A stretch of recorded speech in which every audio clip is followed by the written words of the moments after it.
ಎಲ್ಲರೂ ನಮಸ್ಕಾರ. ಇವತ್ತಿನ ವಿಷಯ ಏನು ಅಂದ್ರೆ, ನಾವು ಮಾಡುವಂತ ಸಾಧನೆ ಪ್ರತಿ ದಿವಸ ಏನು ಅಭ್ಯಾಸ ಮಾಡ್ತೀವಿ ಅದನ್ನ ಗೌರವಿಸೋದು. Honouring the practice. ಅಭ್ಯಾಸ ವೈರಾಗಾಭ್ಯಾಂ ತನ್ನಿರೋಧ ತತ್ ನಿರೋಧ.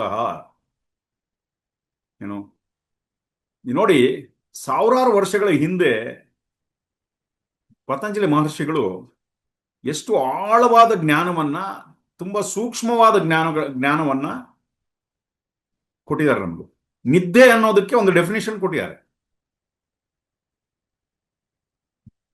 ಜ್ಞಾಪಕ ಅನ್ನೋದಕ್ಕೆ ಒಂದು ಡೆಫಿನೇಷನ್ ಕೊಟ್ಟರು. ಮನಸ್ಸು ಎಲ್ಲಿ ಸಿಕ್ಕಾಕೊಳ್ಳುತ್ತೆ, ಪ್ರಮಾಣದಲ್ಲಿ ಸಿಕ್ಕಾಕೊಳ್ಳುತ್ತೆ, ಪ್ರಮಾಣ ಕೇಳ್ಕೊಂಡು ಸಿಕ್ಕಾಕೊಳ್ಳುತ್ತೆ. ನೋಡಿ, ಇದು ಒಂಥರ ಮೈಂಡ್ ಬಾಗ್ಲಿಂಗ್ ಅಂತ ಹೇಳ್ತಾರೆ ಇಲ್ಲಿ. ಸೊ ಹೇಗೆ ನಾವು ದೃಶ್ಯದಿಂದ ನಮ್ಮನ್ನು ನಾವು ಹಿಂದಕ್ಕೆ ಸೆಳ್ಕೊಬೇಕು, ಹೌ ಟು ವಿತ್ಡ್ರಾ. ದೃಶ್ಯದಿಂದ ನಮ್ಮ ಮನಸ್ಸನ್ನ ಹಿಂದೆ ಸೆಳ್ಕೊಂಡು ದ್ರಷ್ಟುವಿನಲ್ಲಿ, ನಮ್ಮ ಒಳಗಿನ ಆತ್ಮನಲ್ಲಿ ನಿಲ್ಲಿಸಬೇಕು. ನಮ್ಮ ಅದನ್ನು ನಿಲ್ಲಿಸೋದಿಕ್ಕೆ ಆ ಚೈತನ್ಯದ ಬಗ್ಗೆ ಮಾತಾಡ್ತಾರೆ. ಒಳಗೆ ಕೇಂದ್ರದಲ್ಲಿ, ನಮ್ಮ ಕೇಂದ್ರದಲ್ಲಿ, ಅದಕ್ಕೆ ಧ್ಯಾನ ಅಂತ ಹೇಳ್ತಾರೆ ಗುರುಗಳು. What is meditation? ಧ್ಯಾನ ಅಂದ್ರೆ ಏನು? ನಮ್ಮ ಮನಸ್ಸು ಪ್ರಪಂಚದಲ್ಲಿ ಸಿಕ್ಕಾಕೊಂಡ್ಬಿಟ್ಟಿದೆ, ಇಂದ್ರಿಯಗಳ ಮುಖಾಂತರ ಆಚೆ ಹೋಗಿದೆ ಮನಸ್ಸು. ಅದನ್ನು ಒಳಕ್ಕೆ ಸೆಳ್ಕೊಂಡು ನಮ್ಮ ಕೇಂದ್ರದಲ್ಲಿ ಅದನ್ನ ನೆಲೆಗೊಳಿಸುವುದಕ್ಕೆ, ಇದಕ್ಕೆ ಧ್ಯಾನ ಅಂತ ಹೇಳ್ತಾರೆ. ಯಾವುದನ್ನು ವರ್ಣಿಸಕ್ಕಾಗೋದಿಲ್ವೋ, ಯಾವುದನ್ನು ವಿವರಿಸಕ್ಕಾಗೋದಿಲ್ವೋ ಅದನ್ನು ವಿವರಿಸಿದ್ದಾರೆ ಪತಂಜಲಿ ಮಹರ್ಷಿಗಳು. ಮಾತಿನಲ್ಲಿ ವ್ಯಕ್ತ ಮಾಡಕ್ಕಾಗದೇ ಇರುವಂತದ್ದನ್ನ ಮಾತಿನಲ್ಲಿ ಹೇಳಿದ್ದಾರೆ ಗುರುಗಳು ಅವರು. ಓಕೆ. ಸೊ ಚೈತನ್ಯದ ಬಗ್ಗೆ ಮಾತಾಡ್ತಾ ಇದ್ದಾರೆ. ಚೈತನ್ಯ ಅನ್ನೋದು ಒಂದು ಶಕ್ತಿ. ಇದಕ್ಕೆ ಚೈತನ್ಯ ಶಾಸ್ತ್ರ ಅಂತ ಕರೀತಾರೆ. ಪ್ರಿಯಾಂಬಲಲ್ಲಿ ಮುಂದ್ಗಡೆ ಉಪೋದ್ಘಾತದಲ್ಲಿ ಅದನ್ನ ಹೇಳ್ತಾರೆ. ಹೇಗೆ ಚೈತನ್ಯವನ್ನ ತಗೊಂಡ್ಬಂದು ಕೇಂದ್ರದಲ್ಲಿ, ಅಂದ್ರೆ ದ್ರಷ್ಟುವಿನಲ್ಲಿ ನಿಲ್ಲಿಸೋದು ಹೇಗೆ? ಇದಕ್ಕೆ ಎರಡು ರೀತಿ ಹೇಳ್ತೀನಿ, ಟೂ ವೇಸ್. ಒಂದು, ಅಭ್ಯಾಸದಿಂದ ಮನಸ್ಸನ್ನೇ ವಾಪಸ್, ಚೈತನ್ಯವನ್ನು ವಾಪಸ್ ತಗೊಂಡು ಪ್ರಪಂಚದಲ್ಲಿ ಸಿಕ್ಕಾಕೊಂಡಿರುವ ಮನಸ್ಸನ್ನು ತೆಗೆದುಕೊಂಡು ಬಂದು ಕೇಂದ್ರದಲ್ಲಿ ನಿಲ್ಲಿಸೋದು. ಎರಡನೇದು ವೈರಾಗ್ಯದಿಂದ, dispassion. One is through practice, the second one is through vairagya practice. ವೈರಾಗ್ಯ ಆಗ್ಬೇಕು. ನಮಗೆ ತುಂಬಾ ಆಸೆ ಪ್ರಪಂಚದಲ್ಲಿ, ಅದು ಮಾಡಬೇಕು, ಇದು ಮಾಡಬೇಕು, ಇದು ಮಾಡಬೇಕು, ಅದು ಮಾಡಬೇಕು, ಆಂಬಿಷಿಯಸ್, ಮಹತ್ವಾಕಾಂಕ್ಷೆ, ಅದು ಮಾಡ್ಬೇಕು. ಅದಕ್ಕೆ ಮನಸ್ಸು ಅಲ್ಲಿ ಸಿಕ್ಕಾಕೊಂಡ್ಬಿಡುತ್ತೆ. ಎಲ್ಲ ಕಡೆ ಮನಸ್ಸು ಹರಿದಾಡ್ತಾ ಇದೆ ಅಲ್ವಾ? ಕಣ್ಣು ತೆಗೆದ ತಕ್ಷಣ ಮನಸ್ಸು ಆಚೆ ಹೋಯ್ತು ಅಂತಾನೆ ಲೆಕ್ಕ. ಕಣ್ಣು ಒಂದು ಬಾಗ್ಲು ಆಚೆ ಹೋಯ್ತು ಅಂತಾನೆ ಲೆಕ್ಕ. ಸೊ ನಮ್ಮನ್ನು ನಾವು ಕಳ್ಕೊಂಡ್ಬಿಡ್ತೀವಿ ಇದರಲ್ಲಿ. We lose our self. ನಮ್ಮನ್ನು ನಾವು ಕಳ್ಕೊಂಡ್ಬಿಡ್ತೀವಿ. ನಾವು ಎಲ್ಲಿ ಯಾವ್ದಾದ್ರು ವಸ್ತುವಲ್ಲಿ ಹೋಗಿ ಸಿಕ್ಕಾಕೊಂಡ್ಬಿಡ್ತೀವಿ, ಅಥವಾ ಯಾವ್ದಾದ್ರು ಒಬ್ಬ ವ್ಯಕ್ತಿಯಲ್ಲಿ ಹೋಗಿ ಸಿಕ್ಕಾಕೊಂಡ್ಬಿಡ್ತೀವಿ, ಅಥವಾ ಯಾವ್ದಾದ್ರು ಒಂದು ಘಟನೆಯಲ್ಲಿ ಹೋಗಿ, ಅಥವಾ ಒಬ್ಬ ಪರಿಸ್ಥಿತಿಯಲ್ಲಿ ಹೋಗಿ ಸಿಕ್ಕಾಕೊಂಡ್ಬಿಡ್ತೀವಿ. ಇದಕ್ಕೆ ಪ್ಯಾಷನ್ ಅಂತಾರೆ. ಅದರಲ್ಲಿ ಹೋಗಿ ಸಿಕ್ಕಾಕೊಂಡ್ಬಿಡೋದು. ಅದ್ರ ಬಗ್ಗೆ ಆಸೆ. ವಸ್ತು ಬೇಕು, ವ್ಯಕ್ತಿಯ ಬೇಕು, ಅಥವಾ ಒಂದು ಪರಿಸ್ಥಿತಿ ಬೇಕು, ಇದೆ ಆಸೆ. ಅನುರಾಗ, ಇದು ಕರೆಕ್ಟ್ ಆಗಿ ವರ್ಡ್ ಏನು ಅಂದ್ರೆ ಅನುರಾಗ. ಅದರಲ್ಲಿ ಹೋಗಿ ಸಿಕ್ಕಾಕೊಂಡು ಮನಸ್ಸು, ಅದರ ಬಗ್ಗೆ ಅನುರಾಗ. ಸೊ ನಮ್ಮನ್ನು ನಾವು ಕಳ್ಕೊಂಡ್ಬಿಡ್ತೀವಿ ಇದರಲ್ಲಿ. ಈ ಪ್ರಪಂಚದಲ್ಲಿ ಒಬ್ಬ ವಸ್ತುವಿನಲ್ಲಿ, ವ್ಯಕ್ತಿಯಲ್ಲಿ, ಪರಿಸ್ಥಿತಿಯಲ್ಲಿ ಸಿಕ್ಕಾಕೊಂಡಾಗ ವಿ ಲೂಸ್ ಅವರ್ ಸೆಲ್ಫ್. ನಮ್ಮನ್ನು ನಾವು ಕಳ್ಕೊಂಡ್ಬಿಡ್ತೀವಿ. ಅನುರಾಗ ಇದು. ವೈರಾಗ್ಯ ಅಂದ್ರೆ ಏನು? ವಾಪಸ್ ನಮ್ಮನ್ನು ನಾವು ವಾಪಸ್ ತಗೊಂಡು ನಮ್ಮ ಕೇಂದ್ರದಲ್ಲಿ ನಮ್ಮನ್ನ ಸ್ಥಿತರನ್ನಾಗಿ ಮಾಡ್ಕೊಳ್ಳೋದು, ನಾವು ನಿಂತುಕೊಳ್ಳೋದು, ನೆಲೆ ನಿಲ್ಲುವುದು. ಇದಕ್ಕೆ ಡಿಸ್ಪ್ಯಾಷನ್ ಅಂತ ಕರೀತಾರೆ, ವೈರಾಗ್ಯ. ಹೌದು, ನಾವು ಅದನ್ನ ಮಾಡ್ಲಿಲ್ಲ ಅಂದ್ರೆ ಏನಾಗುತ್ತೆ ಅಂದ್ರೆ, ಮೂರೊತ್ತು ಪ್ರಪಂಚದಲ್ಲಿ ಸಿಕ್ಕಾಕೊಂಡ್ಬಿಟ್ಟಾಗ ಜೀವನದಲ್ಲಿ ಅಂತ ರಸ ಇರೋದಿಲ್ಲ. ನಿಜವಾದ ರಸ ಎಲ್ಲಿದೆ ಅಂದ್ರೆ ಕೇಂದ್ರದಲ್ಲಿ, ಇಲ್ಲಿ ಒಳಗೆ ಚೈತನ್ಯದಲ್ಲಿ, ನಮ್ಮ ಆತ್ಮನಲ್ಲಿದೆ ನಿಜವಾದ ರಸ. ನಿಜವಾದ ಆನಂದ ಅನುಭವಿಸ್ಬೇಕು ಅಂದ್ರೆ ಒಳಗಡೆ ಇರೋದು. ಹ್ಯಾಪಿನೆಸ್ ಪ್ರೋಗ್ರಾಮ್ ಅಲ್ಲಿ ಹೇಳ್ತಾರಲ್ಲ ಏನು, the real happiness is in the self. ಒಳಗಡೆ ಇದೆ ಅದು. ಅದನ್ನ ಅನುಭವಿಸ್ಬೇಕು ಅಂದ್ರೆ ನಮ್ಮ ಈ ದೃಶ್ಯದಿಂದ, ದೃಶ್ಯದಿಂದ ನಮ್ಮ ಮನಸ್ಸನ್ನ ವಾಪಸ್ ಸೆಳ್ಕೊಂಡು, ಏನಪ್ಪ ಅದು ಪ್ರೋಸೆಸ್? ಅದೇ ಧ್ಯಾನ, ಇನ್ನೇನೋ ಅಲ್ಲ. ಅದಕ್ಕೆ ಹೆಸರು ಮೆಡಿಟೇಷನ್. ಧ್ಯಾನದಲ್ಲಿ ಏನ್ ಮಾಡ್ತೀವಿ? ಯಾವ ಇಂದ್ರಿಯಗಳನ್ನು ಉಪಯೋಗಿಸೋದಿಲ್ಲ. ನಮ್ಮ ಚೈತನ್ಯವನ್ನು, ನಾವು ಪ್ರಪಂಚದಲ್ಲಿ ಸಿಕ್ಕಾಕೊಂಡಿರೋ ಮನಸ್ಸನ್ನು ಎಳ್ಕೊಂಡು, ಸಾಧನ ಒಳಗೆ ಎಳ್ಕೊಂಡು ಒಳಗೆ ನಿಲ್ಲಿಸ್ಕೊಳ್ತೀವಿ ನಾವು. ತತ್ರ ಸ್ಥಿತವು ಯತ್ನ ಅಭ್ಯಾಸ. ಹಂಗಾದ್ರೆ ವೈರಾಗ್ಯ ಅಂದ್ರೆ ಏನು? ಅಭ್ಯಾಸ ಅಂದ್ರೆ ಏನು? ಇದನ್ನ ಪತಂಜಲಿ ಮಹರ್ಷಿಗಳು ಅದ್ಭುತವಾಗಿ ಎಕ್ಸ್ಪ್ಲೈನ್ ಮಾಡಿದ್ದಾರೆ.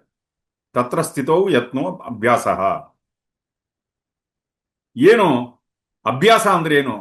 ಮನಸ್ಸನ್ನ ವರ್ತಮಾನ ಕ್ಷಣದಲ್ಲಿ ಮತ್ತೆ ಮತ್ತೆ ತೆಗೆದುಕೊಂಡು ಬಂದು ನಿಲ್ಲಿಸುವುದಕ್ಕೆ ಅಭ್ಯಾಸ ಅಂತ ಹೇಳ್ತಾ ಇದ್ದಾರೆ ಇಲ್ಲಿ.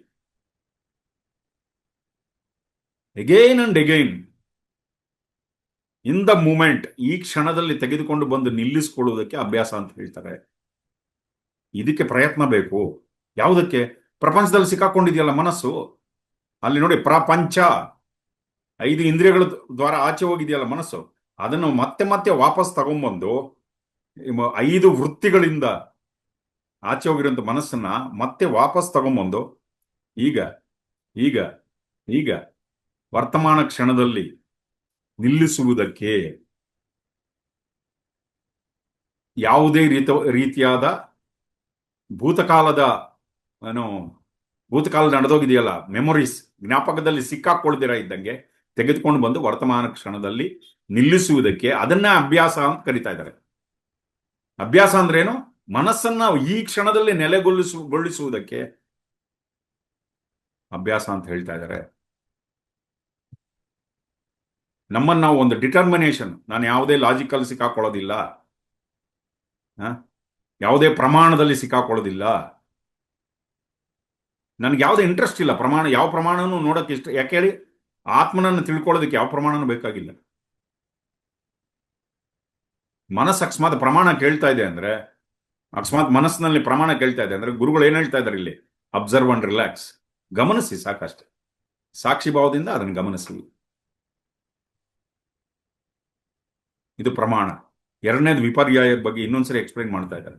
I am not interested in any of knowledge. ಯಾವುದೇ ಜ್ಞಾನದ ಬಗ್ಗೆ, ಒಳ್ಳೆ ಜ್ಞಾನ, ಸರಿಯಾದ ಜ್ಞಾನ ಆಗಿರ್ಬೋದು, ತಪ್ಪಾದ ಜ್ಞಾನ ಆಗಿರ್ಬೋದು. ಒಂದೊಂದ್ಸರಿ ಮನಸ್ಸು ತಪ್ಪಾದ ಜ್ಞಾನವನ್ನು ಹಿಡ್ಕೊಳ್ಳುತ್ತೆ, ಮತ್ತೆ ಅದೇ ಸರಿಯಾಗಿರೋದು ಅಂತ ದೃಢವಾಗಿ ಬಿಲೀವ್ ಮಾಡುತ್ತೆ. ಅದು ಅದ್ರ ಬಗ್ಗೆನೂ ಆಸಕ್ತಿ ಇಲ್ಲ ನನಗೆ ಈ ಕ್ಷಣದಲ್ಲಿ. ಸರಿ ಇರ್ಬೋದು, ತಪ್ಪಿರ್ಬೋದು, ನನಗೆ ಅದ್ರ ಬಗ್ಗೆ ಆಸಕ್ತಿ ಇಲ್ಲ. ಅರ್ಥ ಆಗ್ತಾ ಇದೆಯಲ್ಲ? ಮನಸ್ಸನ್ನ ಹಿಂದಕ್ಕೆ ಎಳ್ಕೊಳ್ಳಿ. Retrieve the mind from knowing. ಇದು ತಿಳ್ಕೊಬೇಕು, ಅದು ತಿಳ್ಕೊಬೇಕು, ಅದು ತಿಳ್ಕೊಬೇಕು. ಈ ಕ್ಷಣದಲ್ಲಿ ಅವೆಲ್ಲ ಬೇಕಾಗಿಲ್ಲ. ಆ ತಿಳ್ಕೊಳ್ಳೋದ್ರಿಂದ ಮನಸ್ಸನ್ನ ಹಿಂದಕ್ಕೆ ತಗೊಂಡು ಆತ್ಮನಲ್ಲಿ ಅಂದ್ರೆ ದ್ರಷ್ಟುವಿನಲ್ಲಿ ನಿಲ್ಲಿಸಿಕೊಳ್ಳಿ ಅದನ್ನ. ಈ ಕ್ಷಣದಲ್ಲಿ ನನಗೆ ಏನೋ ನೋಡ್ಬೇಕು ಅನ್ನೋ ಉದ್ವೇಗ ಇಲ್ಲ. ನೋಡ್ಬೇಕು ಅಂದಾಗ ಈ ಇಂದ್ರಿಯ ಉಪಯೋಗಿಸ್ತೀವಿ. ಕೆಡಿಸ್ಕೊತಾ ಇದ್ದೀರಾ? ಅದು ಯಾಲ್ಬೇತ್ನಿ. ನೋಡ್ಬೇಕು ಅಂದ್ರೆ ಕಣ್ಣನ್ನು ಉಪಯೋಗಿಸ್ತೀವಿ, ಕಣ್ಣನ್ನು ಇಂದ್ರಿಯ ಉಪಯೋಗಿಸ್ತೀವಿ. ಕೇಳಬೇಕು ಅಂದ್ರೆ ಕಿವಿಯನ್ನು ಇಂದ್ರಿಯ. ಯಾವುದೇ ದೃಶ್ಯವನ್ನು ನೋಡುವಂತಹ ಉದ್ವೇಗ, ಆಸಕ್ತಿ ಇಲ್ಲ. ಯಾವುದೇ ರುಚಿ ನೋಡುವಂತ ಆಸಕ್ತಿ ಇಲ್ಲ. ಯಾವುದೇ ಸುವಾಸನೆ ನೋಡಬೇಕು ಅಂತ ಆಸಕ್ತಿ ಇಲ್ಲ. ಯಾವುದೇ ಸ್ಪರ್ಶ ಅನುಭವಿಸ್ಬೇಕು ಅಂತ ಆಸಕ್ತಿ ಇಲ್ಲ. ಎಲ್ಲವನ್ನ ಬಿಟ್ಟು ನಿಮ್ಮೊಳಗೆ ನೀವು ಕುಳಿತುಕೊಳ್ಳಿ, ಸ್ಥಿತರಾಗಿ ಕುಳಿತುಕೊಳ್ಳಿ. ಇದಕ್ಕೆ ಅಭ್ಯಾಸ. ವರ್ತಮಾನ ಕ್ಷಣದಲ್ಲಿ ನೆಲೆ ನಿಲ್ಲಿ. ವರ್ತಮಾನ ಕ್ಷಣದಲ್ಲಿ ನೆಲೆ ನಿಲ್ಲಿ. ಪ್ರಪಂಚ ಬಿಟ್ಬಿಡಿ, ತಲೆ ಕೆಡಿಸ್ಕೊಂಬೇಡಿ. ಆ ಅರ್ಧ ಗಂಟೆ ನೀವು ಧ್ಯಾನ ಕುತ್ಕೊಂತಿರಲ್ಲ, ಪ್ರಪಂಚ ಎಲ್ಲಿಗೆ ಬೇಕಾದ್ರೂ ಹೋಗ್ಲಿ, ಡೋಂಟ್ ಕೇರ್ ಅಂತಾರೆ ಗುರುಗಳಲ್ಲಿ. ಅದ್ರ ಬಗ್ಗೆ ತಲೆ ಕೆಡಿಸ್ಕೊಂಬೇಡಿ. ಮತ್ತೆ ಅದು ಒಳ್ಳೆಯದು ಕೆಟ್ಟದ್ದು ಅಂತ ಜಡ್ಜ್ಮೆಂಟ್ಸ್ ಕೂಡ, ನಿರ್ಣಯಗಳನ್ನು ಕೂಡ ಪಾಸ್ ಮಾಡಬೇಡಿ. ಈ ವಿಪರ್ಯಾಯದಿಂದ ನಿಮ್ಮನ್ನು ನೀವು ಮುಕ್ತರನ್ನಾಗಿ ಮಾಡಿಕೊಳ್ಳಿ. ಎರಡನೇ ವೃತ್ತಿ ಬಗ್ಗೆ ಹೇಳ್ತಾರೆ. ಮೂರನೇದು ಅದು ವಿಕಲ್ಪ. ಮನಸ್ಸು ಯಾವುದಾದ್ರೂ ಕಲ್ಪನೆಯಲ್ಲಿ ಸಿಕ್ಕಾಕೊಂಡಿದೆಯಾ? ನಾಳೆ ಬಗ್ಗೆ ಯಾವುದೋ ಒಳ್ಳೆಯ ಕಲ್ಪನೆಗಳು ಅಥವಾ ಭಯಪಡುವಂತ ಕಲ್ಪನೆಗಳು. ಇದು ಕಲ್ಪನೆ ಅಂತ ಗೊತ್ತಾದ ತಕ್ಷಣ ಅದರಿಂದ ಆಚೆ ಬಂದ್ಬಿಟ್ಟಿದೀವಿ ನಾವು. ಓ, ನಾನು ಕನಸು ಕಾಣ್ತಾ ಇದ್ದೀನಿ ಅಂತ ಅಂದ್ಕೊಂಡ ತಕ್ಷಣನೇ you are out of it. ಅದರಿಂದ ಆಚೆ ಬಂದ್ಬಿಡ್ತೀವಿ ನಾವು. ಆ ಕ್ಷಣ ನಾನು ಸ್ವಪ್ನಾವಸ್ಥೆಯಲ್ಲಿ, ಸ್ವಪ್ನ ಅಂದ್ರೆ ಕಣ್ಣು ಮುಚ್ಕೊಂಡು ನಿದ್ದೆ ಮಾಡುವಾಗ ಒಂದೇ ಅಲ್ಲ ಸ್ವಪ್ನಾವಸ್ಥೆ. ಕಣ್ಣು ತೆಗೆದಾಗ ಆಚೆ ಕಡೆ ಕೂತಿರ್ತೀವಿ ನೋಡಿ, ಯಾವಾಗ್ಲೂ ಸ್ವಪ್ನ. ಅದು ಸಿಕ್ಕಿದೆಲ್ಲ ಕನಸು ಕಾಣ್ತಾ ಇರ್ತೀವಿ ನೋಡಿ. ನಾಳೆ ಹಂಗಾಗ್ಬಿಟ್ರೆ, ನಾಳೆ ಹಿಂಗಾಗ್ಬಿಟ್ರೆ ಅಂತ ಕನಸು ಕಾಣ್ತಾ ಇರ್ತೀವಲ್ಲ, ಅದು ಕೂಡ ಸ್ವಪ್ನಾವಸ್ಥೆನೆ. ಕಣ್ಣು ತೆರ್ಕೊಂಡು, ಅರ್ಥ ಆಗ್ತಾ ಇದ್ದೀರಾ? ಯಾವ ಕ್ಷಣದಲ್ಲಿ ಓ ನಾನು ಸ್ವಪ್ನವನ್ನು ನೋಡ್ತಾ ಇದ್ದೀನಿ, ಕಣ್ಣು ತೆರ್ಕೊಂಡು ಕನಸು ಕಾಣ್ತಾ ಇದ್ದೀನಿ ಅಂದ ತಕ್ಷಣನೇ ಅದರಿಂದ ಆಚೆ ಬಂದ್ಬಿಡ್ತೀವಿ ನಾವು. ಆ ಕ್ಷಣದಲ್ಲಿ ನೀವು ವರ್ತಮಾನ ಕ್ಷಣದಲ್ಲಿ ಸ್ಥಿತರ. ವರ್ತಮಾನ ಕ್ಷಣದಲ್ಲಿ ನೀವು ತುಂಬಾ ಯು ಆರ್ ವೆರಿ ತಾಜಾ, you are very fresh. That's what Gurudev is telling. ಅಭ್ಯಾಸ ಅಂದ್ರೇನು? ಈ ಕ್ಷಣದಲ್ಲಿ ನೀವು ಮುಕ್ತರು ಅಂತ ತಿಳ್ಕೊಳ್ಳೋದು. ಯು ಆರ್ ಫುಲ್, ಪೂರ್ಣವಾಗಿದ್ದೀವಿ ಅಂತ ತಿಳ್ಕೊಳ್ಳೋದು. ಮನಸ್ಸು ಅಲ್ಲಿ ಇಲ್ಲಿ ಹೋಗೋಕೆ ಪ್ರಯತ್ನ ಮಾಡುತ್ತೆ. ಭೂತಕಾಲಕ್ಕೆ ಹೋಗೋಕೆ ಪ್ರಯತ್ನ ಮಾಡುತ್ತೆ, ಭವಿಷ್ಯತ್ಗೆ ಹೋಗೋಕೆ ಪ್ರಯತ್ನ ಮಾಡುತ್ತೆ, ಈ ವೃತ್ತಿಗಳಲ್ಲಿ ಸಿಕ್ಕಾಕೊಳ್ಳಕ್ಕೆ ಪ್ರಯತ್ನ ಮಾಡುತ್ತೆ ಮನಸ್ಸು, ರಾಗ ಮತ್ತೆ ದ್ವೇಷಗಳಲ್ಲಿ ಸಿಕ್ಕಾಕೊಳ್ಳೋಕೆ ಪ್ರಯತ್ನ ಮಾಡುತ್ತೆ. ಗುರುಗಳು ಏನ್ ಹೇಳ್ತಾ ಇದ್ದಾರೆ, ಮತ್ತೆ ಮತ್ತೆ ಮನಸ್ಸನ್ನ ವರ್ತಮಾನ ಕ್ಷಣದಲ್ಲಿ ತೆಗೆದುಕೊಂಡು ಬಂದು ನಿಲ್ಲಿಸಿ. ನೋಡಿ ಎಷ್ಟು ಕ್ಲಾರಿಟಿಯಿಂದ ಹೇಳ್ತಾ ಇದ್ದಾರೆ ಗುರುಗಳು, ಎಷ್ಟು ಸರಳವಾದ ಜ್ಞಾನ. ಏನಪ್ಪ ಕಷ್ಟ ಅನಿಸ್ತಾ ಇದೆಯಾ? ಎಷ್ಟು ಸರಳವಾಗಿ ಒಂದು ಹಿಂಗೆ ಹಣ್ಣು ಸಿಪ್ಪೆ ಸುರಿದು ಬಾಯಲ್ಲಿ ಇಟ್ಟಂಗೆ ಕೊಡ್ತಾ ಇದ್ದಾರೆ ಜ್ಞಾನ, ಅದ್ಭುತವಾದ ಜ್ಞಾನ. ನಿಮ್ಮ ದ್ರಷ್ಟುವಿನಲ್ಲಿ ನಿಮ್ಮನ್ನು ನೀವು ನಿಲ್ಲಿಸ್ಕೊಳ್ಳಿ. ವರ್ತಮಾನ ಕ್ಷಣಕ್ಕೆ ಬಂದಿದ್ದೀರಾ ಅಂದ್ರೆ ದ್ರಷ್ಟುವಲ್ಲಿ ನಿಂತಿದ್ದೀರಾ ಅಂತ ಅರ್ಥ. ಮತ್ತೆ ಮತ್ತೆ coming back to this moment, ಈ ಕ್ಷಣಕ್ಕೆ ಮತ್ತೆ ಅಗೈನ್ ಅಗೈನ್ ಅಗೈನ್ 3 ಸರಿ ಉಪಯೋಗಿಸ್ತಾ ಇದೆ. ಮತ್ತೆ ಮತ್ತೆ ಮತ್ತೆ ಅದಕ್ಕೆ ಪ್ರಯತ್ನ ಪಡಬೇಕು. ನಿಮ್ಮ ಫೋಕಸ್ ಎಲ್ಲ, ನಿಮ್ಮ ದೃಷ್ಟಿ ಎಲ್ಲ ದ್ರಷ್ಟುವಿನ ಮೇಲಿರಲಿ. ಇದನ್ನ ಅಭ್ಯಾಸ ಅಂತ ಕರೀತಾರೆ. This is called practice. ಅರ್ಥ ಆಗ್ತಾ ಇದೆಯಲ್ಲ? ಇದನ್ನ ಅಭ್ಯಾಸ ಅಂತ ಹೇಳ್ತಾ ಇದ್ದಾರೆ. ಎಷ್ಟೋ ಸರಿ ದೃಶ್ಯದಲ್ಲಿ ಕಳೆದೋಗಿರ್ತೀವಿ. ಯಾವಾಗ ನಾವು ದೃಶ್ಯ ಬೇಡ ಅನ್ಸತ್ತೆ ನಮಗೆ ಅಂದ್ರೆ, ಯಾವಾಗಲೂ ಒಂದೊಂದ್ಸರಿ ಬೇಜಾರಾಗ್ಬಿಡುತ್ತೆ ಈ ಪ್ರಪಂಚ. ಅವಾಗ ಏನಂತೀವಿ ಅಂದ್ರೆ, ಅಯ್ಯೋ ಸಾಕ್ ಬಿಡಪ್ಪ ಈ ಪ್ರಪಂಚ ಅಂತ. ಅವಾಗ ನಮ್ಮನ್ನ ನಾವು ವಿತ್ಡ್ರಾ ಮಾಡ್ಕೊಳ್ತೀವಿ. ಬೇಜಾರಾಗ್ಬಿಟ್ಟಾಗ, ದುಃಖ ಆಗ್ಬಿಟ್ಟಾಗ ಅವಾಗ ನಮ್ಮನ್ನ ನಾವು ವಿತ್ಡ್ರಾ ಮಾಡ್ಕೊಳ್ತೀವಿ. ಗುರುಗಳು ಏನ್ ಹೇಳ್ತಾರೆ, ಅದು ಯಾವಾಗ್ಲೋ ಒಂದೊಂದ್ಸರಿ ಆಗತ್ತೆ ಆ ತರ. ಪ್ರತಿ ದಿವಸ ಪ್ರಯತ್ನ ಪೂರ್ವಕವಾಗಿ ನಿಮ್ಮನ್ನ ನೀವು ಪ್ರಪಂಚದಿಂದ ವಿತ್ಡ್ರಾ ಮಾಡ್ಕೊಳ್ಳಿ. ಯಾವಾಗಲೂ ಬೇಜಾರಾದಾಗ ಮಾಡ್ಕೊಳ್ಳೋದಲ್ಲ. ಯಾವಾಗಲೂ ದುಃಖ ಆದಾಗ ಈ ಪ್ರಪಂಚದ ಮೇಲೆ ಒಂಥರ ವೈರಾಗ್ಯ ಯಾವಾಗಲೂ ಒಂದೊಂದ್ಸರಿ ಬರುತ್ತೆ. ಏನ್ ಬಿಡ್ರಿ ಪ್ರಪಂಚ, ಅವನಿಗೆ ಬೇಕು ಈ ಪ್ರಪಂಚ ಅನ್ಸಿದೆ ತಾನೆ ಎಷ್ಟೋ ಸರಿ ನಮಗೆ. ಅದು ಯಾವಾಗಲೂ ದಿನಪೂರ್ತಿ ಅನ್ಸತ್ತೇನೋ. ಯಾವಾಗಲೂ 2 ತಿಂಗಳಿಗೋ 3 ತಿಂಗಳಿಗೋ ನಾವು ಅನ್ಕೊಂಡಂಗೆ ನಡೀದೇ ಇದ್ದಾಗ ಅವಾಗ ಅಯ್ಯೋ ಬಿಡ್ರಿ ಪ್ರಪಂಚ ಯಾರಿಗೆ ಬೇಕು ಅಂತ. ಅದು ಅವಾಗ 3 ತಿಂಗಳಿಗೊಂದ್ಸರಿ ಧ್ಯಾನ ಮಾಡ್ತೀರ ಅವಾಗಾದ್ರೆ ಅಲ್ಲ. ಗುರುಗಳು ಅದೇ ಹೇಳ್ತಾರೆ, ಪ್ರತಿ ದಿವಸ ಈ ಪ್ರಪಂಚದಿಂದ ಈ ಸೀನರಿ ಏನ್ ದೃಶ್ಯ ಇದೆಯಾ ಅದರಿಂದ ನಿಮ್ಮನ್ನು ಒಳಗೆ ಕೇಳ್ಕೊಳ್ಳಿ. ಓಕೆ, ಈ ಅಭ್ಯಾಸವನ್ನು ಮಾಡಿ ಮತ್ತೆ ಮತ್ತೆ ಮತ್ತೆ ಮನಸ್ಸನ್ನ ವರ್ತಮಾನ ಕ್ಷಣಕ್ಕೆ ತೆಗೆದುಕೊಂಡು ಬರೋದು. ಆ ತೆಗೆದುಕೊಂಡು ಬರೋದಕ್ಕೆ ಪ್ರಯತ್ನ ಮಾಡ್ಬೇಕು. ಅಗೇನ್ ಅಂಡ್ ಅಗೇನ್ ಪ್ರಾಕ್ಟೀಸ್ ಮಾಡಿ. ಆ ವರ್ತಮಾನ ಕ್ಷಣದಲ್ಲಿ ನೆಲೆ ನಿಲ್ಲೋದಿಕ್ಕೆ ಅಭ್ಯಾಸ. And it needs effort. ಅದಕ್ಕೆ ಪ್ರಯತ್ನ ಮಾಡಬೇಕು. ಅರ್ಥ ಆಗ್ತಾ ಇದೆಯಲ್ಲ? ಮನಸ್ಸನ್ನ ತುಂಬಾ ಮನಸ್ಸನ್ನ ಅಷ್ಟು ತೀವ್ರವಾಗಿ ತಗೊಂಬೇಡಿ. ಮನಸ್ಸು ಈ ವೃತ್ತಿಗಳಲ್ಲಿ ಸಿಕ್ಕಾಕೊಂಡ್ಬಿಡುತ್ತೆ, ಇಂದ್ರಿಯಗಳಲ್ಲಿ ಸಿಕ್ಕಾಕೊಂಡು ಆಚೆ ಕಡೆ ಹೊರಟೋಗುತ್ತೆ. ಅಷ್ಟು ಸುಮ್ಮನೆ ಒಳಗೆ ಕೆಳ್ಕೊಳ್ಳಿ. ಎಳ್ಕೊಂಡು ವರ್ತಮಾನ ಕ್ಷಣದಲ್ಲಿ. ಇವಾಗ ಸಮುದ್ರದಲ್ಲಿ ಕೇಳಿಸ್ಕೊಡ್ತಾ ಇದ್ದೀರಾ? ಅರಿಯಾಗಬೇಕು ಇವಾಗ ಸಮುದ್ರದಲ್ಲಿ ಎಷ್ಟೋ ಅಲೆಗಳು ಬರ್ತಾ ಇರುತ್ತೆ. ಅಲೆಗಳೆಲ್ಲ ಎಲ್ಲಿ ಬರುತ್ತೆ? ಸಮುದ್ರದ ಆಳದಲ್ಲಿ ಅಲೆಗಳಿದೆಯಾ? ಇಲ್ಲ, ಮೇಲ್ಮೈಯಲ್ಲಿ ಮಾತ್ರ ಅಲೆಗಳು ಬರ್ತಾರೆ. ಮನಸ್ಸು ಕೂಡ ಮೇಲ್ಮೇಲೇನೆ ಮನಸ್ಸಿರೋದು. ಒಳಗಡೆ ಹೋಗ್ತಾ ಹೋಗ್ತಾ ಹೋಗ್ತಾ ಅಲೆಗಳಿಲ್ಲ, ಶಾಂತವಾದ ಸಮುದ್ರ ಇದೆ. ಹಾಗೆ ಮೇಲ್ಗಡೆ ಮನಸ್ಸು ಅದರಿಂದ ಏನೇನೋ ಬರ್ತಾ ಇರುತ್ತೆ ವೃತ್ತಿಗಳೆಲ್ಲ. ಬಟ್ ಕಣ್ಣು ಮುಚ್ಕೊಂಡು ಕುತ್ಕೊಂಡಾಗ ಆಳವಾದ ಸ್ಥಿತಿಯಲ್ಲಿ ಹೋಗ್ತಾ ಹೋಗ್ತಾ ಹೋಗ್ತಾ ಹೋಗ್ತಾ ಆ ಶುದ್ಧ ಚೈತನ್ಯದ ಅನುಭವ ಉಂಟಾಗುತ್ತೆ. ಅದಕ್ಕೆ ಮನಸ್ಸು ಬಗ್ಗೆ ಅಷ್ಟು ತಲೆ ಕೆಡ್ಸ್ಕೊಂಬಿಡಿ ಧ್ಯಾನ ಮಾಡುವಾಗ, ಈ ಪಥದಲ್ಲಿ ಇದ್ದಾಗ. ಅದಕ್ಕೆ ನೆವರ್ ಮೈಂಡ್ ಈ ಪದ ಉಪಯೋಗಿಸ್ತಾ ಇದ್ದಾರೆ ಗುರುಗಳು.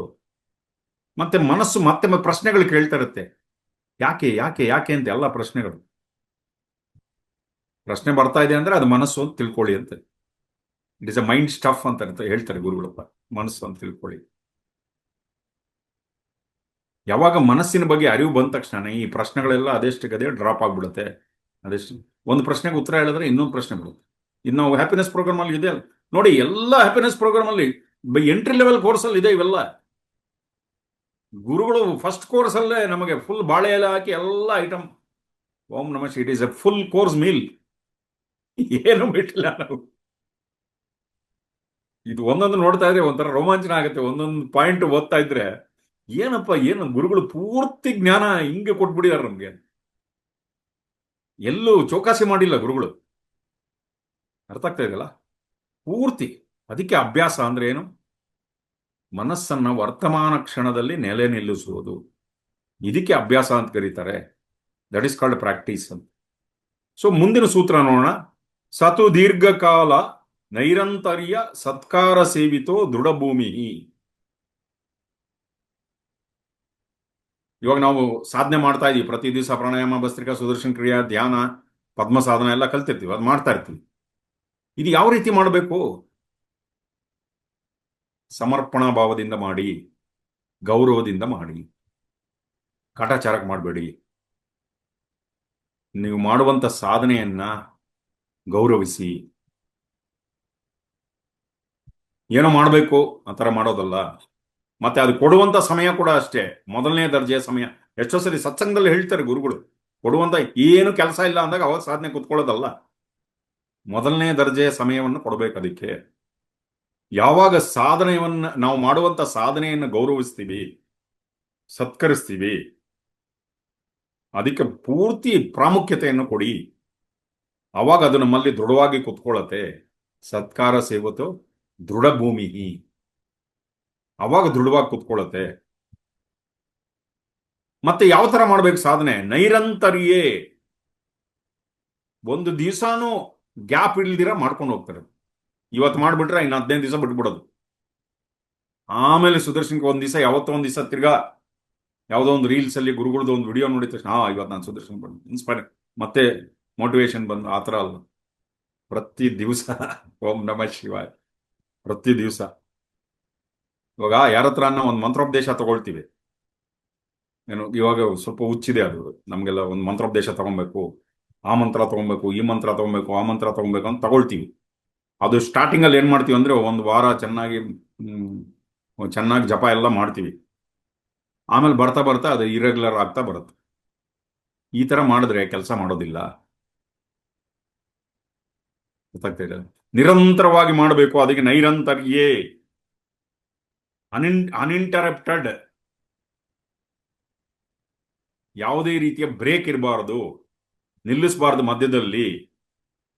ಯಾವ ಜಪ ಮಾಡಿದ್ರು, ಜಪ ತಪ ಏನ್ ತಗೊಂಡ್ರು, ಸಾಧನೆ ಅನ್ನೋದು ಕಂಟಿನ್ಯೂಸ್ ಆಗಿ ನಿರಂತರವಾಗಿ ನಡಿಬೇಕು. ಇದು ತುಂಬಾ ಮುಖ್ಯ. ಕೆಲವು ನಿಮಿಷಗಳಿಗನ್ನಾದ್ರೂ ಇದು ಸಾಧನೆ ಮಾಡಬೇಕು, ಪ್ರತಿ ದಿವಸ ಮಾಡಬೇಕು. ಆವಾಗ ಅದು ನಮ್ಮಲ್ಲಿ ನೆಲೆಯೂರುತ್ತೆ, ಅದು ನೆಲೆಯೂರಿ ನಿಂತ್ಕೊಳ್ಳುತ್ತೆ. ಹೇಳ್ತಾ ಇದ್ರು ನೋಡಿ, ಇಲ್ಲಿ ಹೇಳ್ತಾ ಇದ್ದಾರೆ ನೋಡಿ, ಮನಸ್ಸನ್ನ ವರ್ತಮಾನ ಕ್ಷಣದಲ್ಲಿ ನಿಲ್ಸೋದು, ನಿಶ್ಚಲವಾಗಿ ನಿಲ್ಸೋದು, ಇದು ಅಭ್ಯಾಸದಿಂದ ಮಾತ್ರ ಸಾಧ್ಯ, ಸುಮ್ಮನೆ ಆಗೋದಿಲ್ಲ. ಅಭ್ಯಾಸದಿಂದ, ಪ್ರಾಕ್ಟೀಸಿಂದ ಮಾತ್ರ ಸಾಧ್ಯ. ಒಂದೊಂದ್ಸರಿ ವರ್ತಮಾನ ಕ್ಷಣಕ್ಕೆ ಮನಸ್ಸು ಬರುತ್ತೆ, ಮತ್ತೆ ಅದು ಹೊರಟೋಗ್ಬಿಡುತ್ತೆ. ಬರುತ್ತೆ, ಹೋಗ್ತಾ ಇರುತ್ತೆ. ನಾವು ಆ ನೋವು ಅಂತ ಚಿಟಿಕೆ ಹೊಡೆದ್ನಲ್ಲ, ಅದೆಲ್ಲೋಯ್ತು, ಅದು ಈಗಾಗಲೇ ಭೂತ್ಕಾಲದಲ್ಲಿ ಸೇರ್ಕೊಳ್ತು. ಇವಾಗ ಹೊಸ ನೋವು ಬಂತು ಮುಂದೆ. ನಾವು ಈ ವರ್ತಮಾನ ಕ್ಷಣ ಇದೆಯಲ್ಲ, ಈ ಕ್ಷಣ ಅನ್ನೋದು ಒಂದು ಪಾಯಿಂಟ್ ಅಲ್ಲ, ಒಂದು ಬಿಂದು ಅಲ್ಲ, ತುಂಬಾ ಆಳವಾದ ಒಂದು ಇರುವಿಕೆ ಅದು. ವರ್ತಮಾನ ಕ್ಷಣಕ್ಕೆ ತುಂಬಾ ಶಕ್ತಿ ಇದೆ. ಗುರುಗಳು ಅದೇ ಹೇಳ್ತಾರೆ, ಅದೊಂದು ಡಾಟ್ ಅಲ್ಲ, ಒಂದು ಪಾಯಿಂಟ್ ಅಲ್ಲ, ಒಂದು ಬಿಂದು ಅಲ್ಲ, ಅದು ಅನಂತವಾಗಿರುವ ಒಂದು ಶಕ್ತಿ, ಅದು ವರ್ತಮಾನ ಕ್ಷಣ. ಸೊ ನಾವು ಮಾಡುವಂತ ಏನು ಸಾಧನೆ ಇದೆಯಲ್ಲ, ಅದು ಸ್ಥಿರತ್ವವನ್ನು ನಮಗೆ ಕೊಡ್ತಾ ಬರುತ್ತೆ. ಪ್ರಾಕ್ಟೀಸ್, ಸಾಧನೆ ಯಾಕೆ ಮಾಡಬೇಕು ಅಂದ್ರೆ, ಸಾಧನೆಯಲ್ಲಿ ಒಂದು ಸ್ಥಿರತ್ವವನ್ನು ತೆಗೆದುಕೊಂಡು ಬರೋದಕ್ಕೆ. ಅದು ಹೇಗೆ ಸಾಧ್ಯ? ಸತು ದೀರ್ಘಕಾಲೇ, ದೀರ್ಘಕಾಲ ಮಾಡ್ತಾ ಇರಬೇಕು, ಪ್ರತಿ ದಿವಸ ಮಾಡಬೇಕು. ಗೊತ್ತಾಗ್ತಾ ಇದೆ? ನೈರಂತರ್ಯೇ, ವಿತೌಟ್ ಎನಿ ಗ್ಯಾಪ್, ಯಾವುದೇ ಗ್ಯಾಪ್ ಇಲ್ದಿರ ಮಧ್ಯದಲ್ಲಿ ಒಂದ್ ದಿವಸ ಮಾಡಿ 3 ದಿವಸ ಬಿಟ್ಬಿಡೋದು, ಆ ಥರ ಅಲ್ಲ, ಪ್ರತಿ ದಿವಸ ಮಾಡುವಂಥದ್ದು. ಸತ್ಕಾರ ಸೇವತೆ, ಏನೋ ಕಾಟಾಚಾರಕ್ಕೆ ಮಾಡೋದಲ್ಲ, ಸತ್ಕಾರದಿಂದ, ಗೌರವದಿಂದ ಮಾಡ್ಬೇಕು ಅದನ್ನ. ದೃಢಭೂಮಿ, ಅವಾಗ ಅದು ನಮ್ಮಲ್ಲಿ ಅದು ಒಂದು ಶಕ್ತಿಯಾಗಿ ಕುಳಿತುಕೊಳ್ಳುತ್ತೆ, ನಮ್ಮಲ್ಲಿ ಸ್ಥಿರವಾಗಿ ನಮ್ಮಲ್ಲಿ ಕುತ್ಕೊಳ್ಳುತ್ತೆ. ಜೀವನ ನೋಡಿ, ಕೇಳಿಸ್ಕೊತಾ ಇದ್ರಲ್ಲ, are you all with me? ಜೀವನದಲ್ಲಿ ಏನೇ ಸಾಧನೆ ಮಾಡಬೇಕಾದ್ರೂ ಅದಕ್ಕೆ ಟೈಮ್ ಇನ್ವೆಸ್ಟ್ ಮಾಡ್ಬೇಕು ನಾವು. ಸುಮ್ಮನೆ ಯಾವುದು ಕೈಗೆ ಸಿಗಲ್ಲ. ಅವಾಗಲೇ ಅದು ಸಂಸ್ಕಾರವಾಗಿ ಪರಿಣಮಿಸುತ್ತೆ. ರಾತ್ರೋರಾತ್ರಿ ಯಾವ ಸಾಧನೆ ಕೈಗೆ ಸಿಗಲ್ಲ. ನೀವು ಯಾವುದೇ ಕಲೆ ಇರ್ಬೋದು, ಒಂದು ವೀಣೆ ಕಲ್ತ್ಕೊಬೇಕು, ಅಡಿಗೆ ಮಾಡೋದು ಕಲ್ತ್ಕೊಬೇಕು, ಗಿಟಾರ್ ನುಡಿಸೋದು ಕಲ್ತ್ಕೊಬೇಕು, ಯಾವುದೇ ಕಲ್ತ್ಕೊಬೇಕು ಅಂದ್ರೂ ಟೈಮ್ ಇನ್ವೆಸ್ಟ್ ಮಾಡ್ಬೇಕು ಅದಕ್ಕೆ. ಮತ್ತೆ ಪ್ರಾಕ್ಟೀಸ್ ಮಾಡಬೇಕು. ಕುನ್ನಕೊಡಿ ವೈದ್ಯನಾಥನ್ ಅಂತ ಕೇಳಿದ್ದೀರಾ? ವೀಣಾವಾದಕರು ಪರ್ ಡೇ 8 ಅವರ್ಸ್ ಪ್ರಾಕ್ಟೀಸ್. ದಿನಕ್ಕೆ 8 ಗಂಟೆಗಳ ಕಾಲ ಪ್ರಾಕ್ಟೀಸ್. ಆ ಒಂದು ವೈಲಿನ್ ಮುಟ್ಟಿದ್ರೆ ಮ್ಯೂಸಿಕ್ ಬರೋದು. ಅಷ್ಟು level of control over the instrument. ಅರ್ಥ ಆಗ್ತಾ ಇದೆಯಲ್ಲ? ಅದರಲ್ಲಿ ಗೊತ್ತಾಗುತ್ತೆ ಪ್ರಾಕ್ಟೀಸ್ ಎಷ್ಟು ಸಾಧನೆ ಇದೆ ಅಂತ ಅಲ್ಲಿ ಗೊತ್ತಾಗುತ್ತೆ. ಏನೇ ನಮ್ಮ ಜೀವನದಲ್ಲಿ ಕರಗತ ಮಾಡ್ಕೊಬೇಕು ಅಂದ್ರೆ ಅಭ್ಯಾಸ. ಆಚೆ ಕಡೆ ಪ್ರಪಂಚದಲ್ಲಿ ಅದನ್ನೆಲ್ಲ ಕರಗತ ಮಾಡ್ಕೊಳ್ಳೋಕ್ಕೆ ಅಷ್ಟು ಅಭ್ಯಾಸ ಬೇಕು ಅಂದ್ರೆ ಈ ಮನಸ್ಸಿದೆಯಲ್ಲ, ಇದಕ್ಕಿನ್ನ ಟೈಮ್ ತಗೊಳುತ್ತೆ ಅಂತ ಹೇಳ್ತಾ ಇದ್ದಾರೆ ಗುರುಗಳು. But the mind takes even longer for it's growth, longer time for it's growth. Constant practice without A gap is essential. ಒಂದು ಚೂರು ಕೂಡ ಗ್ಯಾಪ್ ಇಲ್ದಿರ ಇದನ್ನ ಮಾಡ್ಕೊಳ್ತಾ ಹೋಗ್ಬೇಕು. ಕನ್ಸಿಸ್ಟೆನ್ಸಿ ಇಲ್ಲ ಅಂದ್ರೆ ಏನು ಪ್ರಯೋಜನ ಇಲ್ಲ, ಏನು ಸಿಗೋದಿಲ್ಲ ಕೈಗೆ. ಸೊ ಅದಕ್ಕೆ ಸತು ದೀರ್ಘಕಾಲೇ ನೈರಂತರ್ಯೇ ಸತ್ಕಾರ ಸೇವಿತೋ ದೃಢಭೂಮಿ. ಮತ್ತೆ ಹೇಗ್ ಮಾಡೋದು? ಗೌರವದಿಂದ ಮಾಡಬೇಕು, ಸತ್ಕಾರದಿಂದ ಮಾಡಬೇಕು. ಒಂದೊಂದ್ಸರಿ ಏನೋ ಹಣೆ ಬರ ಸ್ವದರ್ಶನ ಕ್ರಿಯೆ ಮಾಡಬೇಕು ಅಂತ ಆ ಥರ ಇಲ್ಲ. Do not grumble. ಅದು ಅಭ್ಯಾಸ ಅಲ್ಲ ಅಂತಾರೆ ಗುರುಗಳು. ಅಭ್ಯಾಸ ಯಾವ ಥರ ಮಾಡೋದು? ಕೃತಜ್ಞತಾ ಭಾವದಿಂದ ಮಾಡುವುದು, ರೆಸ್ಪೆಕ್ಟ್ ಇಂದ ಮಾಡೋದು. ಇದು ಎಷ್ಟೋ ಸರಿ ಒಂದೊಂದ್ಸರಿ ನಮ್ಮ ಜೀವನದಲ್ಲಿ ಈ ಭಾವನೆ ಕಳ್ಕೊಂಡ್ಬಿಡ್ತೀವಿ ನಾವು. ದೀರ್ಘಕಾಲ ಸಾಧಕರು ಇರ್ತಾರೆ ನೋಡಿ, ಏನೋ ನಾನು ಸಾಧನೆ ಮಾಡಿದೆ ಅನ್ನೋ ಥರ ಮಾಡ್ತಾರೆ. ಆ ಥರ ಮಾಡೋದಲ್ಲ. ಅದು ಇದೊಂದೇ ಅಲ್ಲ, ಜೀವನದಲ್ಲಿ ಗುರುಗಳು ಏನು ಹೇಳ್ತಾ ಇದ್ದಾರೆ, ಏನೇ ಮಾಡಿದ್ರು ನೀವು ಏನೇ ಕೆಲಸ, ನಾವು ಮಾಡುವಂಥ ಕೆಲಸ ಕೂಡ ಗೌರವದಿಂದ, ಎಂಥ ಸಣ್ಣ ಕೆಲಸ ಆಗ್ಬಿಡ್ಲಿ, ಒಂದು ಆಟೋ ಓಡಿಸ್ಲಿ, ಇದು ನನಗೆ ಊಟ ಕೊಡ್ತಾ ಇದೆ, ಗೌರವದಿಂದ ನನ್ನ ಜೀವನ, ಇದರಿಂದ ಜೀವನ ನಡೀತಾ ಇದೆ, ಅರ್ಥ ಆಗ್ತಾ ಇದೆಯಲ್ಲ? ಅದನ್ನ ಗುರುಗಳು ಹೇಳ್ತಾರೆ. We should do everything in life with honour and respect. ಏನ್ ಮಾಡ್ತೀವೋ ಅದನ್ನ ಪ್ರಾರಂಭದಲ್ಲಿ ಚೆನ್ನಾಗಿ ಮಾಡ್ತೀವಿ ನಾವು, ಶುರುವಲ್ಲಿ. ಆಮೇಲೆ ಮೊದಲನೇ ದಿವಸ ಮಾಡಿದಾಗ ಎಷ್ಟು ಕೃತಜ್ಞತಾ ಭಾವ, ಎಷ್ಟು ಹಾನರ್ ಮಾಡ್ತೀವಿ. ಎರಡನೇ ದಿವಸ ಇನ್ನು ಸ್ವಲ್ಪ ಇರುತ್ತೆ. ಒಂದು 6 ತಿಂಗಳು ಪ್ರತಿ ದಿವಸ ಮಾಡಬೇಕು ಅಂದ್ರೆ ಹೋಗ್ತಾ ಹೋಗ್ತಾ ಹೋಗ್ತಾ ಮೆಕ್ಯಾನಿಕಲ್ ಆಗ್ಬಿಡುತ್ತೆ. ಸುಮ್ಮನೆ ಹಿಂಗೆ ಕುತ್ಕೊಳ್ಳೋದು ಪ್ರಾಣಾಯಾಮಕ್ಕೆ ಫಸ್ಟ್ ಸ್ಟೇಜ್, ಸೆಕೆಂಡ್ ಆ ಕೈ ಹಿಡ್ಕೊಳ್ಳೋದ್ರಲ್ಲೇ ಗೊತ್ತಾಗ್ಬಿಡುತ್ತೆ. ಸೆಕೆಂಡ್ ಸ್ಟೇಜ್ಗೆ, ಆ ಥರ್ಡ್ ಸ್ಟೇಜ್ ಪ್ರಾಣಾಯಾಮ ಅದರಲ್ಲೇ ಗೊತ್ತಾಗ್ಬಿಡುತ್ತೆ. ಅಂದ್ರೆ ಏನೋ ಮಾಡಬೇಕು ಮಾಡೋದು. ಯಾವುದೇ ರೀತಿಯ ಶಕ್ತಿ ಅದರಲ್ಲಿ, ಒಂದು ಸ್ಪಿರಿಟ್ ಇರೋದಿಲ್ಲ ಮಾಡೋದ್ರಲ್ಲಿ. ಅದು ಹೇಳ್ತಾ ಇದ್ರೆ ಆವಾಗ ಹೋಗ್ತಾ ಹೋಗ್ತಾ ಅದ್ರ ಬಗ್ಗೆ ಒಂದು ಅರಿವು ಹೋಗ್ಬಿಡುತ್ತೆ ನಮಗೆ. ಒಂದು ಗೌರವ ಹೊರಟೋಗುತ್ತೆ. ಅದೇ ನೋಡಿ, ಕೋರ್ಸ್ ಕಲ್ತ್ಕೊಂಡಲ್ಲ, ಆ ಕೋರ್ಸ್ಗೆ ಬಂದಾಗ ಯಾವ ಥರ ಮಾಡಿದ್ವಿ ಅವತ್ತು? ಫಸ್ಟ್ ಡೇ ಧ್ಯಾನ ಕಲ್ತ್ಕೊಂಡ್ವಿ ನೋಡಿ, ಅವತ್ತು ತುಂಬ ಧನ್ಯತಾಭಾವದಿಂದ ಧ್ಯಾನ ಮಾಡಿದೀವಿ ಅವತ್ತು. ಆಮೇಲೆ ಕೆಲವು ಸೆಷನ್ಸ್ ಆದಮೇಲೆ ಒಂಥರ ಬೋರ್ ಅನ್ಸುತ್ತೆ ಒಂದೊಂದ್ಸರಿ. ಆವಾಗ ಸುಮ್ಮನೆ ಕಣ್ಣು ಮುಚ್ಕೊಂಡು ಕೂತಿರೋದು. ಗುರುಗಳು ಹೇಳ್ತಾರೆ ಅವಾಗ ಏನು ಎಫೆಕ್ಟ್ ಆಗಲ್ಲ. ಮೊದಲನೇ ದಿವಸ ಯಾವ ಥರ ಕೂತಿದ್ರೋ ಪ್ರತಿ ದಿವಸನೂ ಅದೇ ಧನ್ಯತಾ ಭಾವದಿಂದ, ಸಮರ್ಪಣಾ ಭಾವದಿಂದ, ಗೌರವದಿಂದ ಆ ಟೆಕ್ನಿಕ್ಗೆ ನಾವು ಗೌರವ ಕೊಡ್ಬೇಕು. ಅದಕ್ಕೆ ಯಾವತ್ತಾದ್ರೂ ನಮ್ಮ ಧ್ಯಾನ ಅಥವಾ ಸುದರ್ಶನ ಕ್ರಿಯಾ ನಮಗೇನೋ ಒಂಥರ ಅನ್ಸಿದೆ ಅಂದ್ರೆ, ತುಂಬಾ ಒಂಥರ ಲೋ ಅಂತ ಅನ್ಸಿದೆ ಅಂದ್ರೆ, ಗುರುಗಳು ಏನ್ ಹೇಳ್ತಾರೆ, it's because you lost respect on it. ಅದ್ರ ಬಗ್ಗೆ ಒಂದು ಗೌರವ ಕಡಿಮೆ ಆಗಿದೆ, ಇಲ್ಲ ಅಂತಲ್ಲ, ಕಡಿಮೆ ಆಗಿದೆ ಅಂತ ಹೇಳ್ತಾರೆ. ಆದ್ರೆ ಕೋರ್ಸ್ಗೆ ಬಂದ ದಿವಸ ಮೊದಲನೇ ಸರಿ ಅವತ್ತು ನಾವು ಮಾಡಿದಂಥ ಧ್ಯಾನ ತುಂಬಾ ಆಳವಾದ ಅನುಭವ ಅನ್ಸುತ್ತೆ. ಅವತ್ತು ನಾವು ಈ ಜ್ಞಾನಕ್ಕೆ ಎಷ್ಟು ಗೌರವ ಕೊಟ್ಟಿದ್ದೀವಿ. ಅದಕ್ಕೆ ಗುರುಗಳು ಹೇಳ್ತಾ ಇದ್ದಾರೆ, ಈ ಜ್ಞಾನಕ್ಕೆ ಗೌರವವನ್ನು ಕೊಡಿ. ಯಾವಾಗ ಜ್ಞಾನಕ್ಕೆ ಗೌರವವನ್ನು ಕೊಡ್ತೀರೋ ಅವಾಗ ನಿಮ್ಮನ್ನು ನೀವು ಗೌರವಿಸ್ತಾ ಇದ್ದೀರಾ ಅಂತ ಅಂದ್ಕೊಳ್ಳಿ. ಏನಪ್ಪ ಗೌರವ ಅಂದ್ರೆ? ಪೂರ್ತಿ ವರ್ತಮಾನ ಕ್ಷಣದಲ್ಲಿ ಇರೋದು. ಗೌರವ ಅಂದ್ರೆ ಏನು? Totally in the present moment, ಪೂರ್ತಿ ವರ್ತಮಾನ ಕ್ಷಣದಲ್ಲಿ ಇರೋದು, ಜೊತೆಗೆ ಸ್ವಲ್ಪ ಕೃತಜ್ಞತಾ ಭಾವ. ಇದೆರಡು ಮೇಳೈಸಿದ್ರೆ, ಇದೆರಡು ಸೇರ್ಕೊಂಡ್ರೇನೆ ಗೌರವ ಅಂತ. ಅದನ್ನು ಕೂಡ ಹೇಳ್ತಾ ಇದ್ದಾರೆ. ಗೌರವ ಅಂದ್ರೆ ಏನು ಅಂತ ಅದನ್ನು ಬಿಡಿಸಿ ಹೇಳ್ತಾ ಇದ್ದಾರೆ ಸತ್ಕಾರದಲ್ಲಿ. ಓಕೆ. ಸೊ ಮಾಡುವಂತ ಸಾಧನೆಯನ್ನ ನಾವು ಗೌರವಿಸಬೇಕು. ಶರೀರವನ್ನು ಗೌರವಿಸಿ, ಈ ಶರೀರದಿಂದ, ಶರೀರ ಮಾಧ್ಯಮ ಕಲಧರ್ಮ ಸಾಧನೆ, ಈ ಶರೀರದಿಂದ ಏನೆಲ್ಲ ಸಾಧನೆ ನಡೀತಾ ಇದೆಯಲ್ಲ, ಅದಕ್ಕೆ ಈ ಶರೀರವನ್ನು ಗೌರವಿಸಿ, ನಿಜವಾದ ಅಭ್ಯಾಸ. ಅದಕ್ಕೆ ಆಸನಗಳು ಮಾಡುವಾಗ ಶರೀರವನ್ನು ಗೌರವಿಸಿ, ಪ್ರಾಣಾಯಾಮ ಮಾಡುವಾಗ ಉಸಿರನ್ನು ಗೌರವಿಸಿ. ಇದು ಮಾಡುವಾಗ ಮಿಕ್ಕಿದ್ದು ಏನೇನಿದೆ ಪ್ರಪಂಚ ಅದನ್ನೆಲ್ಲ ಗೌಣವಾಗಿ ಅನ್ಕೊಳ್ಳಿ. ಈ ಒಂದು ಅರ್ಧ ಗಂಟೆ 1 ಅವರ್ ಏನ್ ಸಾಧನೆ ಮಾಡ್ತೀವಲ್ಲ, ಅವಾಗ ಪ್ರಪಂಚದ ಬಗ್ಗೆ ಅಷ್ಟು ತಲೆ ಕೆಡಿಸ್ಕೊಂಡು ನಡೆಯುತ್ತೆ ಪ್ರಪಂಚ, ನಾವಿಲ್ಲ ಅಂದ್ರೂ ನಡೀತದೆ. ಆ ಸಮಯದಲ್ಲಿ ಪೂರ್ತಿ ಸಾಧನೆಗೆ ಗೌರವವನ್ನು ಕೊಟ್ಟು ಸತ್ಕಾರದಿಂದ ಕುತ್ಕೊಳ್ಳೋಣ.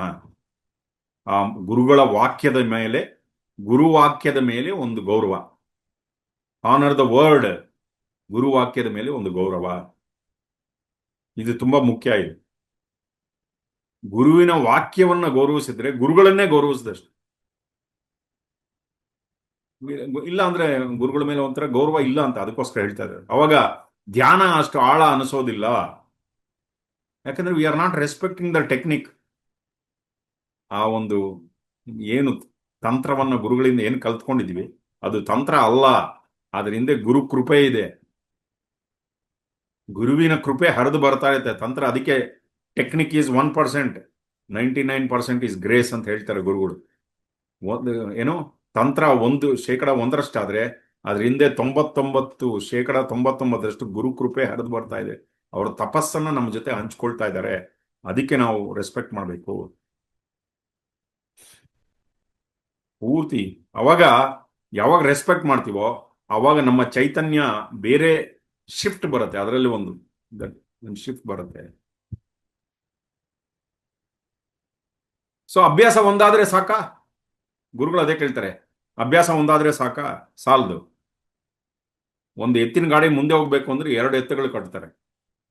ಅದೇ ತರ ಜೀವನದಲ್ಲಿ ಈ ಧ್ಯಾನದ ಪಥದಲ್ಲಿ ನಡಿಬೇಕು ಅಂದ್ರೆ ಒಂದು ಅಭ್ಯಾಸ, ಇನ್ನೊಂದು ವೈರಾಗ್ಯ. One is practice. ಇದುವರೆಗೂ ಅಭ್ಯಾಸದ ಬಗ್ಗೆ ಚರ್ಚೆ ಮಾಡಿದ್ವಿ. The other one is dispassion, ವೈರಾಗ್ಯ. ಅದನ್ನು ನಾಳೆ ನೋಡೋಣ. ಓಕೆನಾ? Thank you for listening. Very grateful to you. ಜೈ ಗುರು.